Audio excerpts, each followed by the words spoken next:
Good evening, friend. Welcome to our channel Exam for IAS English Medium. So today we are going to discuss the most important current affair of 15th along with 16th of August 2022. Welcome all of you. Welcome Bacha 9631. Are you preparing for UPSC? Are you preparing for UPSC? Please do let me know. So today we are going to discuss regarding chronic fatigue syndrome. What is chronic fatigue syndrome and why it was surfacing in the news? So if you'll see what was there in the context.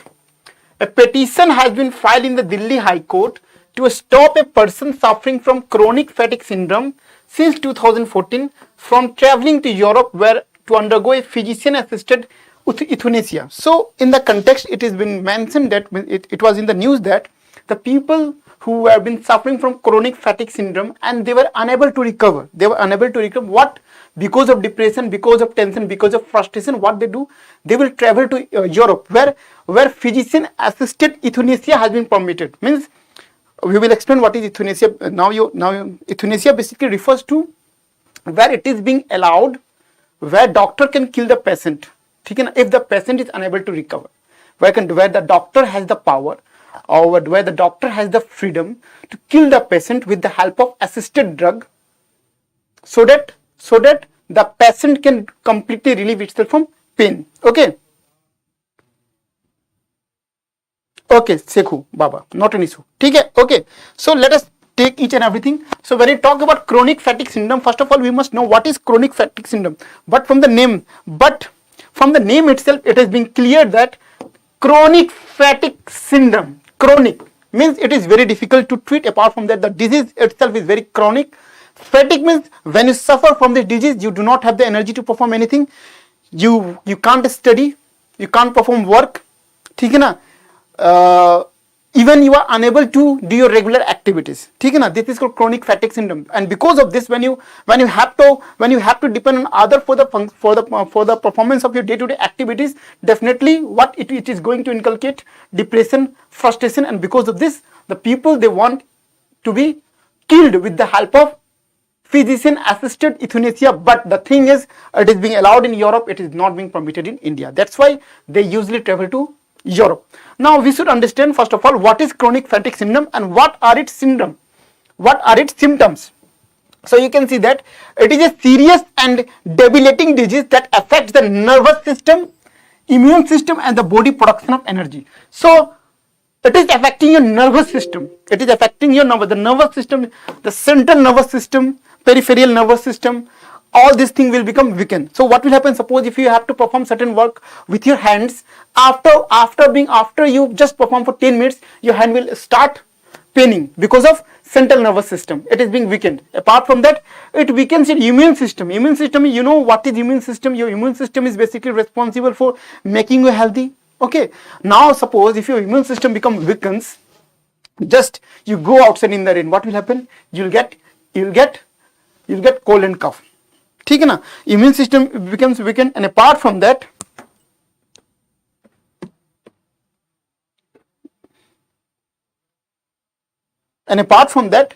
your production of energy, that means your cellular respiration process also get impacted. Cellular respiration means each cell, if you talk about the brain cell, liver cell, lung cell, whatever it is, they require energy for the production of they require oxygen for the purpose of releasing energy. Okay, but you can see here the cellular respiration system is also been affected.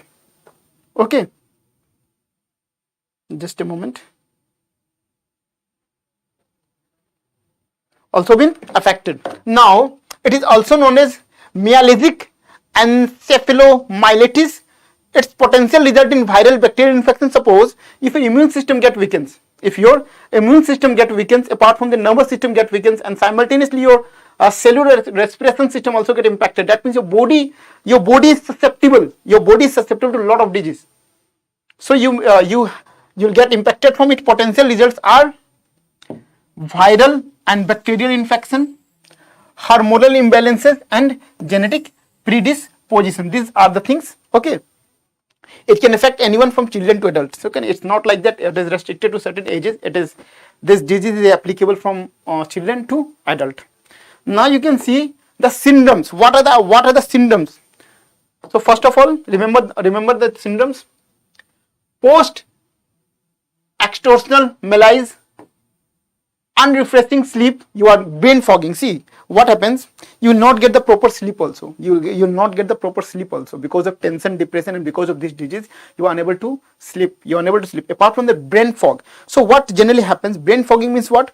Suppose if you are studying brain fog jo hai, it is seen in the case of UPSC aspirants also, because they are unable to regulate, because they are unable to see, you will see a study has been conducted in which it has been like brain fogging has been found in the UPSC aspirants. Now how it happens, suppose I have also prepared for the UPSC. Now in UPSC we have to give 12 hours, so we neglect other things, we neglect our social interaction with the people, we neglect our sleep, we neglect our daily physical activities, theek hai na? And because of this some internal tension will get created, and because of such thing brain fogging will happen. Brain fogging means you are studying the things, you are recalling the things, you are writing the things, but because of brain fogging you are unable to recall the things. You might be studying for 12 hours. So what is the best option? You have to devote your time, you have to devote certain time for your physical activity, you have to devote certain time for your social interaction, and rest of the time should be devoted to your study purpose. So things are being balanced. Brain fogging, okay. The same, the brain fogging has been found in chronic fatigue syndrome too. Apart from that, sinus problem, swollen glands, tender lymph nodes, sore throat, stomach pain, bloating, nausea, muscle and joint pain, headache, light sensitivity, these are the symptoms which you can find in chronic fatigue syndrome. Okay, so now we have to see if the person has been suffering from chronic fatigue syndrome, do we have certain kind of disease, do we have certain type of vaccines, how we can treat it, these are the things. So you can see that there is no specific test, for the disease, and the doctor have to rely on the medical examination, blood and urine test. So for this disease, chronic fatigue syndrome, we do not have the specific test so that we can conduct the test and we can get the result. Yeah, this person has been suffering from chronic fatigue. There is no such kind of disease. You have to undergo, the patient have to undergo medical examination, blood and urine test. Apart from that, when you talk about the medications, Mridulji, good evening. You are late in the classes. Do not be late in the classes. It's a request. Do not get late in the classes. Do not be late in the classes. Okay. So when you talk like, so we have seen that there is no specific test for chronic fatigue syndrome. Now we have to see, do we have a special kind of medicines? Do we have certain vaccination for this purpose? So you can see that doctors have recommended ways to deal with the symptoms of the disease, like pacing, in which patient learn to balance rest activity to prevent crashes caused by exertion. So what happens in this disease, if it has been recognized that because of the specific symptoms the person is been suffering from chronic fatigue syndrome, so if he is suffering from fever, the doctor will prescribe the fever medicine, paracetamol, whatever it is. If he is suffering from certain other disease, the certain as per the symptoms the medicine will be prescribed. Apart from that, the doctors generally prefer pacing. Pacing is what? Slots. His daily activities will be divided into slots. This is the slot for your sleeping, this is the slot for your diet, this is the slot for your particular activity. Okay. Now we have to discuss, we have seen that the person suffering from chronic fatigue syndrome, because of tension, depression, frustration, because they are unable to do the productive work, they are traveling to Europe for the purpose of euthanasia. So we must know what is euthanasia. What is euthanasia and why they are suffering to Europe for the purpose of euthanasia. Do we have such type of euthanasia facility in India too? So we have to discuss. So what is euthanasia? Euthanasia is the practice. Euthanasia is the practice of ending the life of a patient to limit the patient's suffering. So what does it mean? Suppose if a patient is suffering from certain disease which cannot be treated. Are you getting my point? If the patient is suffering from certain kind of disease which cannot be treated, okay, and he, suppose like blood cancer or heart disease, lung disease, kidney disease, whatever it is, and he cannot be treated. Now think of his suffering. Regularly he have to suffer. Suppose both the kidneys of a person is failed at the age of 80 years, so he have to go for the regular dialysis process. Okay, apart from just think of pain, how much he is suffering. So how we can relieve of the pain? So what happened generally in Europe, the patient itself can approach the doctor. So this is my problem. If you cannot treat me, what is the purpose of living?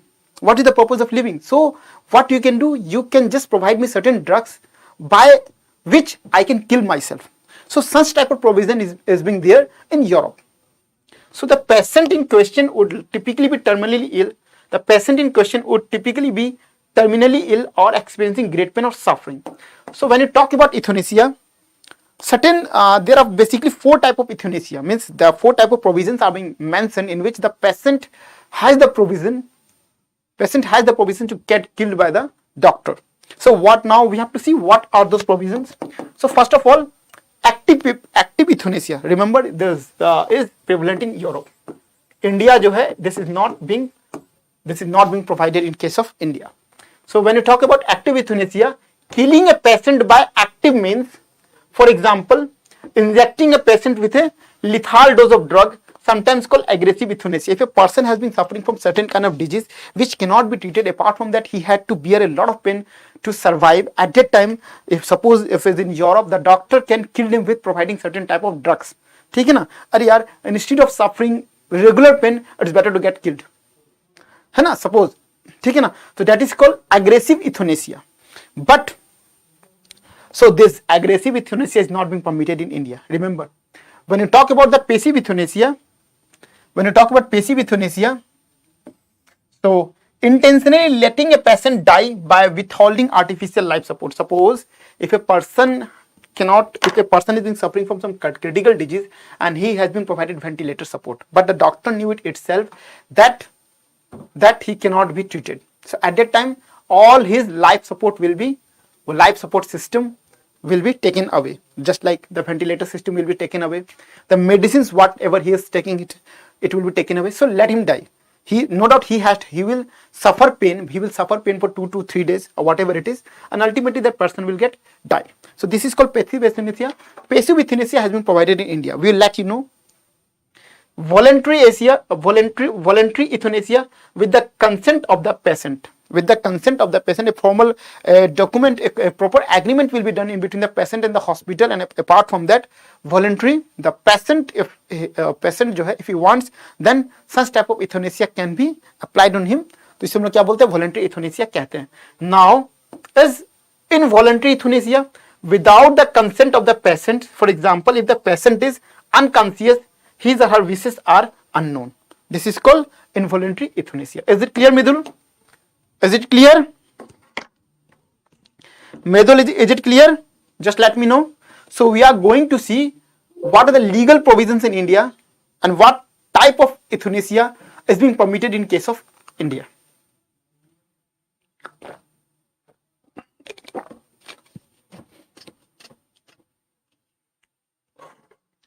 Are you there in the class?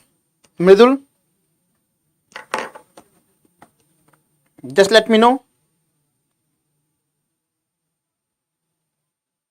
Okay, chaliye. Now we have to see the legal provisions. What are the legal provisions in India?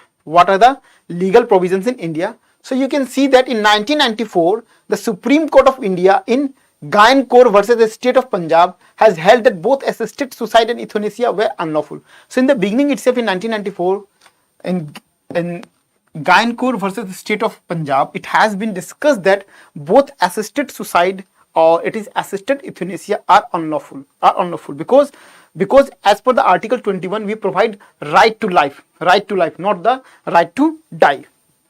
But again in 2011, the Supreme Court in Aruna Ramchandra Sandbog versus Union of India held that passive euthanasia could be given a nod in case of exceptional circumstances under strict monitoring of apex courts. So in 2011, the government has permitted to go for the passive euthanasia in exceptional circumstances under the guidance of apex court. Are you getting open?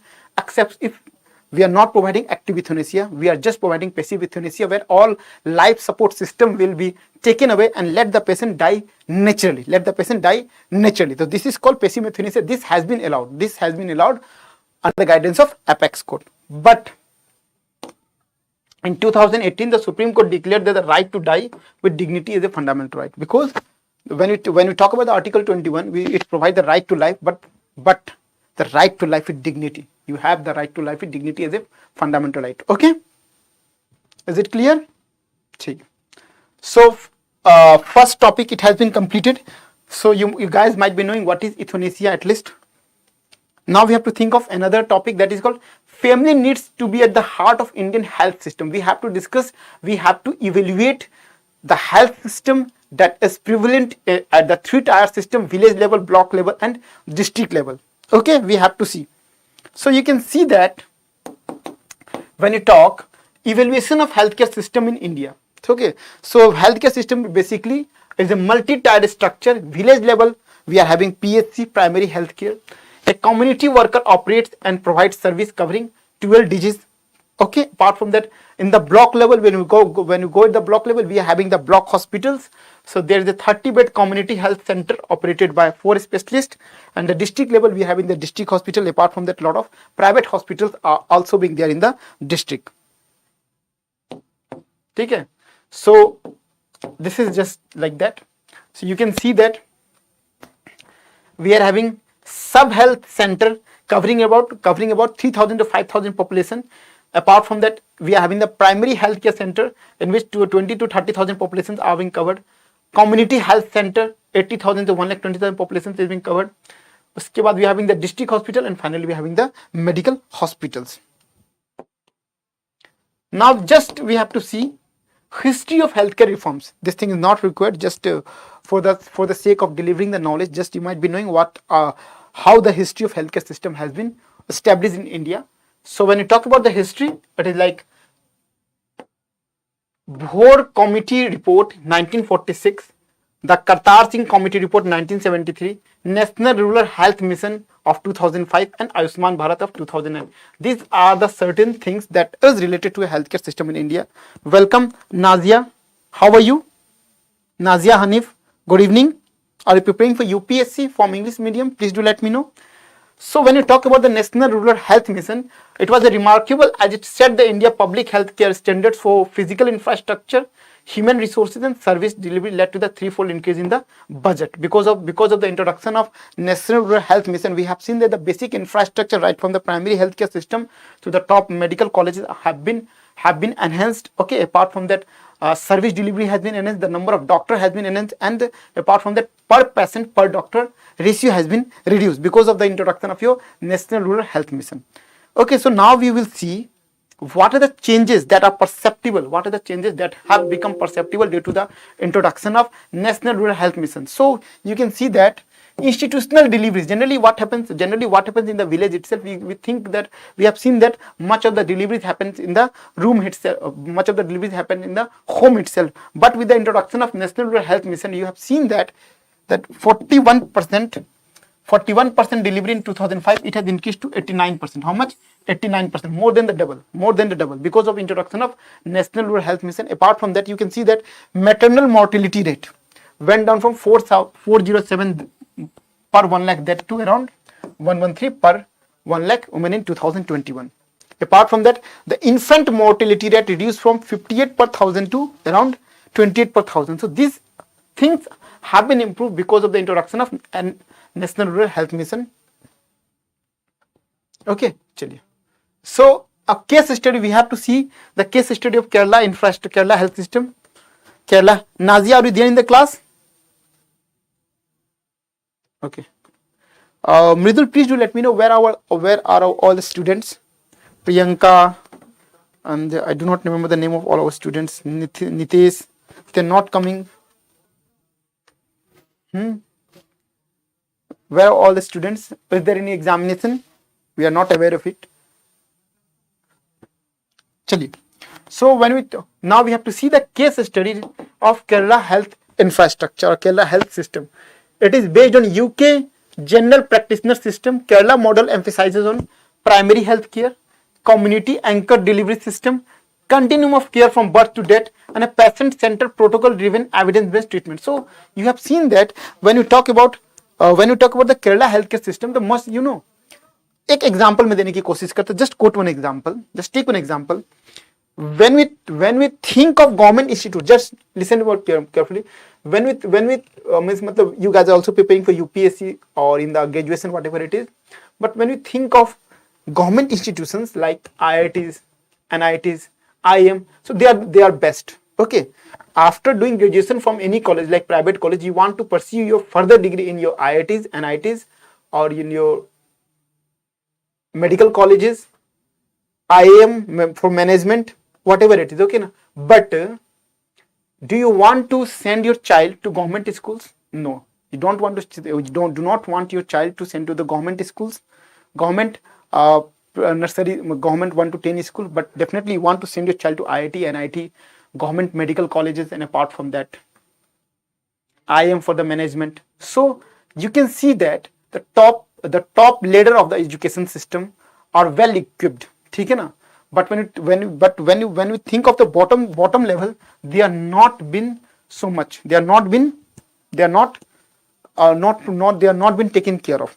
So just like that, when you think of medical infrastructures, district level, block level medical infrastructure are well equipped. When you talk about the bottom level, that is at the primary healthcare, means just a compounder will be sitting with no medical facilities, with no equipments, with no proper medicine. This is the actual scenario. But in Kerala system, if you go, the primary healthcare system are itself enough to treat much of the diseases. Yeah, if you need to get operated, if surgery is requirement, or then you have to go for the block level or district level hospitals. So in Kerala, much of the emphasis is being given on primary health care, community anchored delivery system, continuum of care from birth to death, patient centered protocol driven evidence based treatment, focus on family. Primary health care center facilitates has been renamed as family health center, which underlines the centrality of the family in the endeavor. So primary health center, it has been renamed as family health center because emphasis is being given for the complete family itself. ठीक है ना? So this is the topic we have completed. Now we will go for India big problem of low quality employment. Why the proper employment is not been there, and apart from that, though the employment is there, but it's a very low quality. Just we have seen that when you talk about the agricultural labor migrants, much of them are been engaged in the construction sector.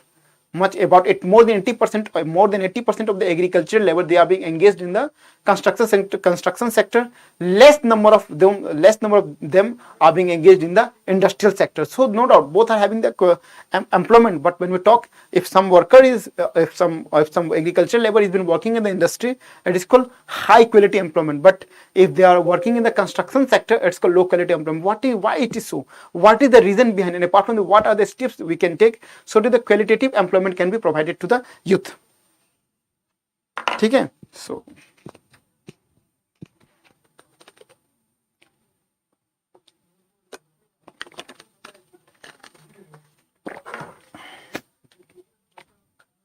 India big problem of low quality employment. A report titled Impact Assessment Study of the Labor Reform was published recently. It analyzed labor reforms conducted in Rajasthan, Maharashtra, Andhra Pradesh, Tamil Nadu, Jharkhand, Uttar Pradesh during the period 2004 to 2000. So basically we have to see the low quality employment on the context of labor reforms, whether the labor reforms are able to provide the qualitative employment, or even the labor reforms are also responsible for the purpose of your low quality employment. We have to see in this regard. So you can see some of the states like from 1980 to 1990, every 1% of GDP growth generated roughly 2 lakh new jobs. So when you talk, if there is a growth of 1% in the GDP, that means it has the tendency to generate more than 2 lakh of new employment. And apart from that, from 1990 to 2000, every 1% of GDP growth generated nearly 1 lakh jobs. So you can see that from 1980 to 1990, if there is a growth of 1% in the GDP, 2 lakh of new jobs are being created. Apart from that, from 1990 to 2000, if there is a growth of 1% in the GDP, only 1 lakh job is created. What is the reason? Because of automation. What is the reason? Because of automation. And apart from that, the percentage growth of GDP generally do not depict the generation of employment. Are you getting my point? When you talk about like percentage of GDP in today's context जो है percentage of GDP growth, percentage of GDP growth do not reflect exactly the number of employment generated, the number of employment generated, number of employment generated. Okay, chलिए. So let us discuss the trend in labor reform, how the labor reforms are being responsible. Pre-2014 reforms. Before 2014, the government focused on improving labor administration by simplifying the procedure and digitalization. So in 2014 itself, the government has tried to digitalize the labor reform. Apart from that, we are trying to move away from the red tapeism concept. But post 2014 reforms focus on reforming the content of the laws. When you talk about that, first of all, before 2014, the government has tried to digitalize and simplify the laws.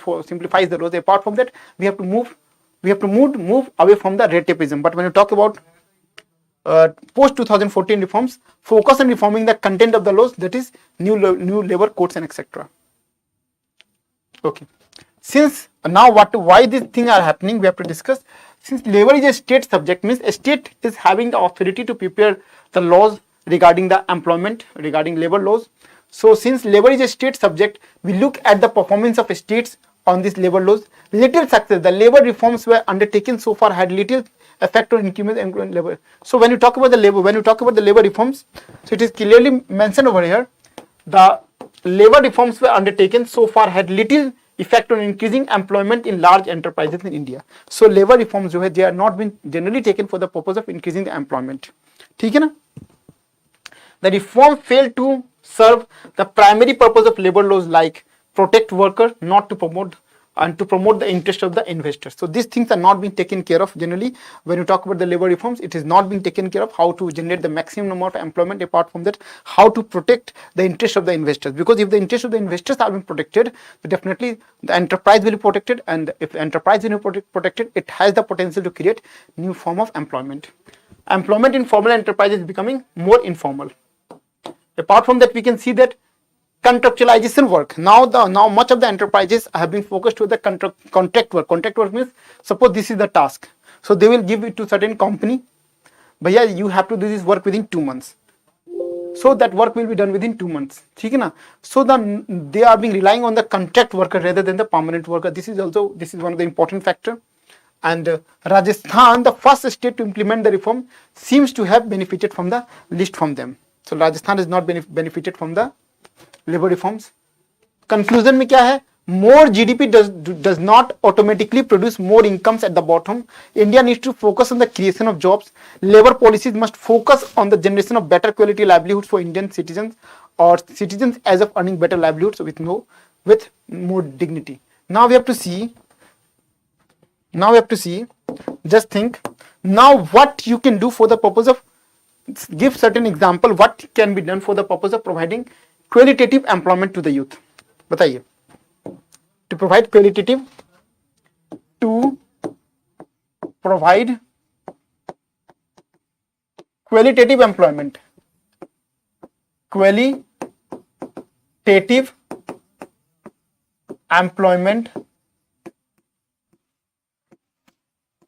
to the youth.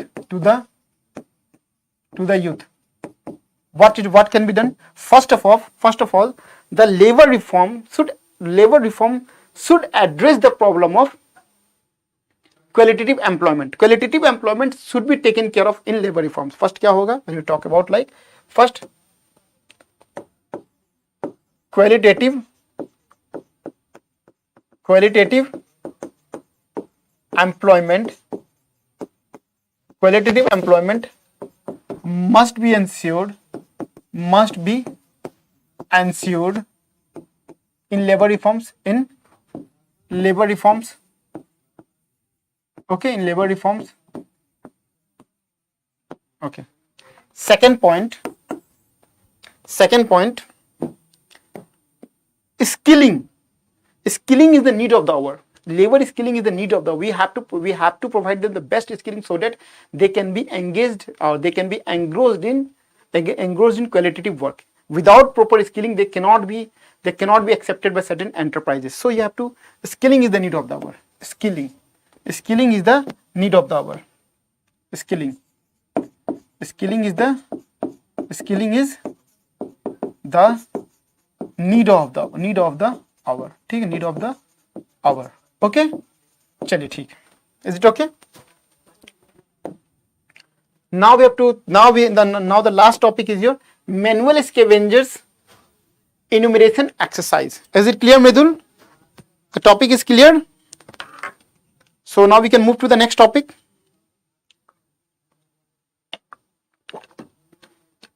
Najia, is it clear? From 8 o'clock we are having, I am having a special session regarding the current affairs for mains. So do not miss this special session. Do not miss this special session.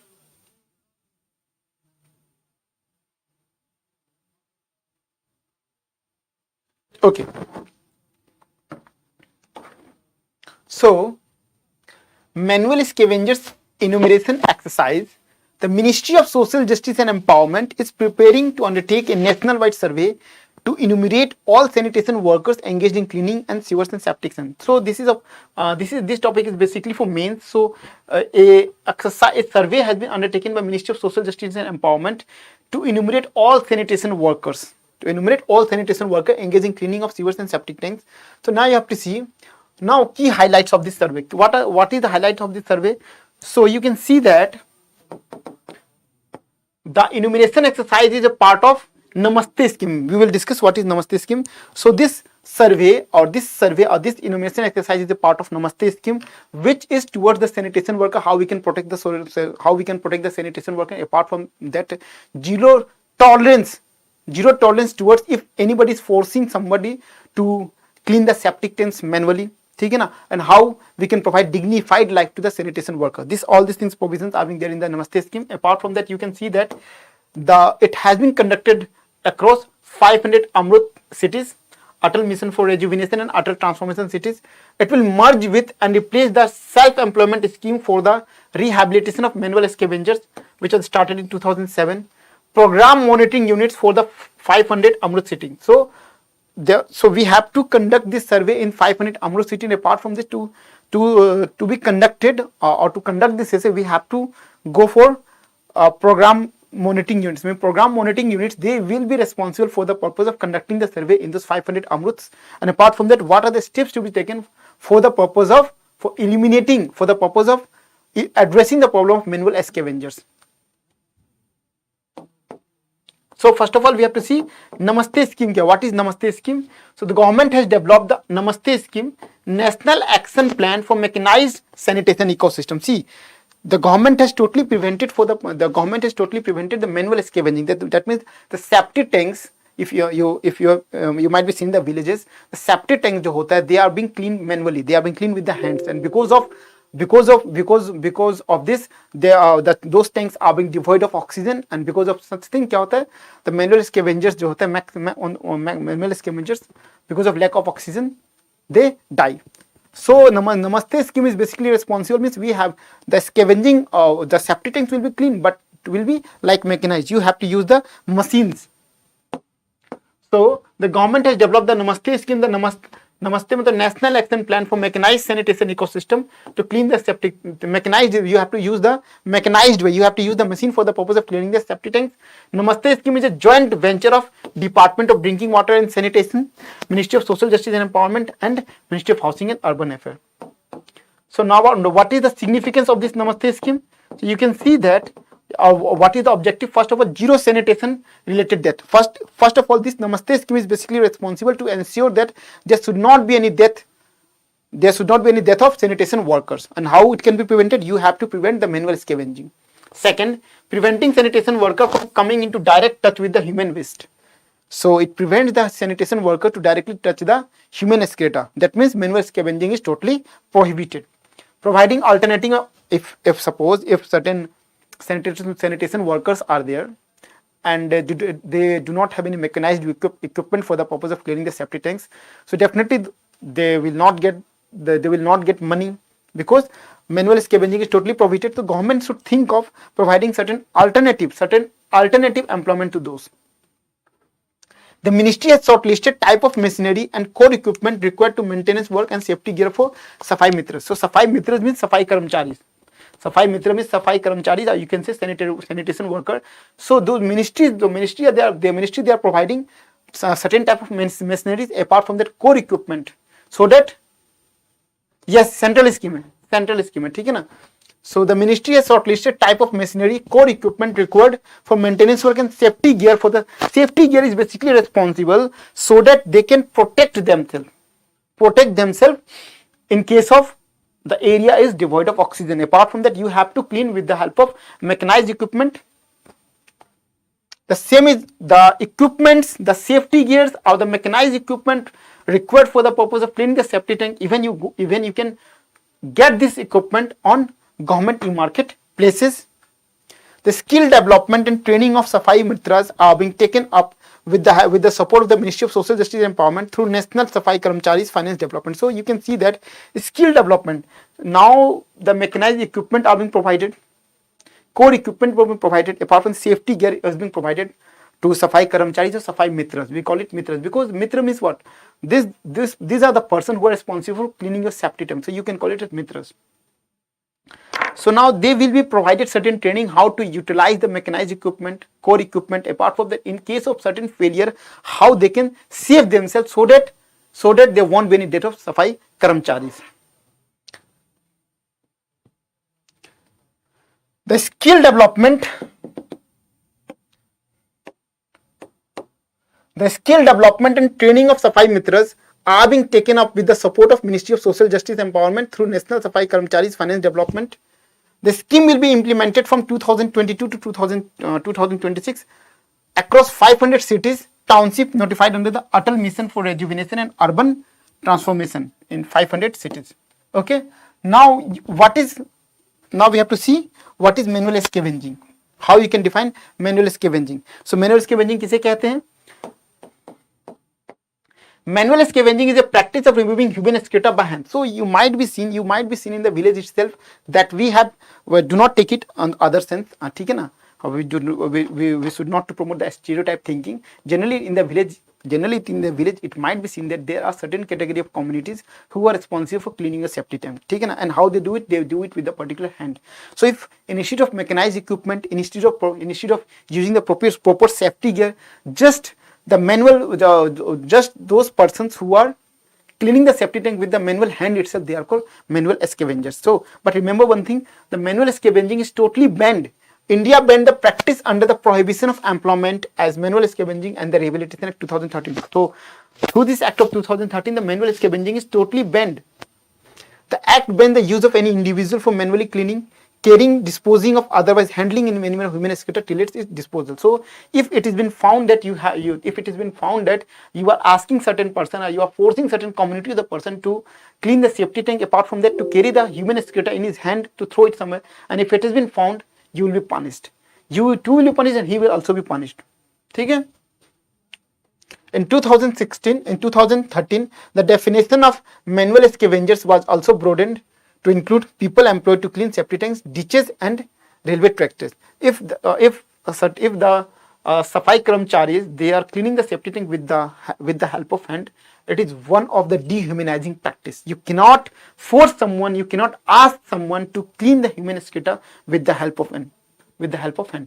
Now we have to see, though the government has banned it in 2013, but still you might be seeing in the village itself that such type of practices is still being prevalent, no doubt, undercover. But why? What is the reason? First of all, low awareness. When you talk about the Safai Mitras, or when you talk about the manual scavengers, they generally belong to those community in which the education system is not being developed. They are not properly educated. Even they are illiterate, and they are not literate enough to understand what type of freedom they have, what type of fundamental rights they have.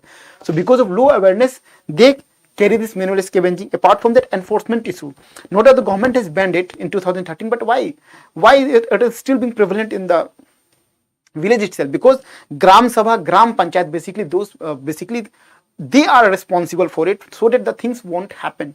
But you can see that in the village community itself, these things are not being taken care of. There is a certain type of stereotype of thinking that this particular community earns their livelihood by practicing the manual scavenging, so let them do. ठीक है ना. तो such type of things cannot be done. Apart from that, high cost of automation. If you suppose if in a village or if it's somewhere, if you want to get your septic tank clean, you might procure the equipment, safety gear, and apart from that, all the things, and it will be costing 40 to 50,000 rupees. So, and apart from that, cheap labor cost. Instead of procuring those equipment for 40 to 50,000, you can ask certain manual scavengers, you can clean my septic tank, I will give you 400 to 500 rupees, whatever it is, like daily wages. So instead of wasting 4 to 500 rupees, giving 400 to 500, it appears to be very cheaper and economical in sense. And apart from that, caste dynamics. I have already stated that in the village also, suppose this is the core village, on the outer periphery, there will be certain communities which will be responsible for cleaning the septic tank. It is a stereotype thinking. ठीक है ना. Now we have to see what are the various initiatives that are being taken by the government so that we can prevent manual scavenging. So first of all, we have to see prohibition of employment as manual scavengers and their rehabilitation bill 2020. ठीक है ना. Prohibition of employment as manual scavengers and their rehabilitation amendment bill 2020. It proposes to completely mechanize sewer cleaning, introduce ways for on-site protection, and provide compensation to manual scavengers in case of sewer death. So it totally bans manual scavenging. Proper equipment, mechanized systems should be utilized for the purpose of cleaning the septic tank. Apart from that, if a person dies in cleaning the septic tank, proper compensation should be provided. Again, prohibition of employment as manual scavengers and their rehabilitation. Already we have seen that this act totally bans manual scavenging. राष्ट्रीय गरिमा अभियान, it started the national wide march मैला मुक्ति यात्रा for the total eradication of manual scavenging from 13th November 2012 from Bhopal. So it has been started. It's an initiative that has been started in Bhopal, in which through the campaign of मैला मुक्ति यात्रा, it's an indication that we have to totally eradicate manual scavenging. Manual scavenging should not be promoted anywhere. It's like the highest dehumanizing practice, and it should not be promoted. Prevention of Atrocities Act. In 1989, the Prevention of Atrocities Act became an integrated guard for sanitation workers, since the majority of manual scavengers belong to the scheduled caste. ठीक है ना. If somebody asks you that you belong to a particular scheduled caste and you are responsible for cleaning the septic tank, and apart from that your forefather has also cleaned the septic tank, then through the Prevention of Atrocities Act, that person can be punished. ठीक है. Apart from that, compensation is there. As per the Prohibition of Employment of Manual Scavengers and the Rehabilitation Act 2013, the Supreme Court decision in the Safai Karamchari Andolan versus Union of India, a compensation of rupees 10 lakh is awarded to the victim's family. Suppose if the Safai Karamcharis dies, if the Safai Mitras dies while cleaning the septic tank, then 10 lakh rupees compensation should be provided. ठीक है. So we have completed. So today we have completed today's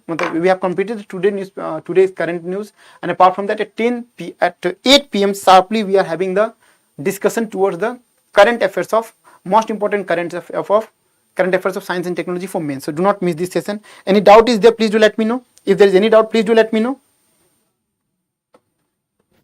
Mridul.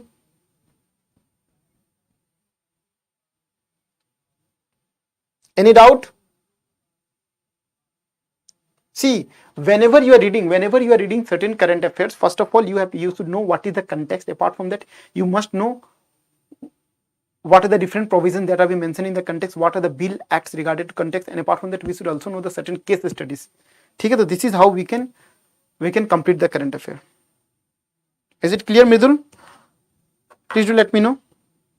From tomorrow onwards, those students, from tomorrow onwards, I will provide you the PDF of our current affair in the Drona group or in the Telegram group itself. Those persons who are regularly watching our channel, please do text me so that we can provide the PDF of current affair. Any doubt, please do let me know.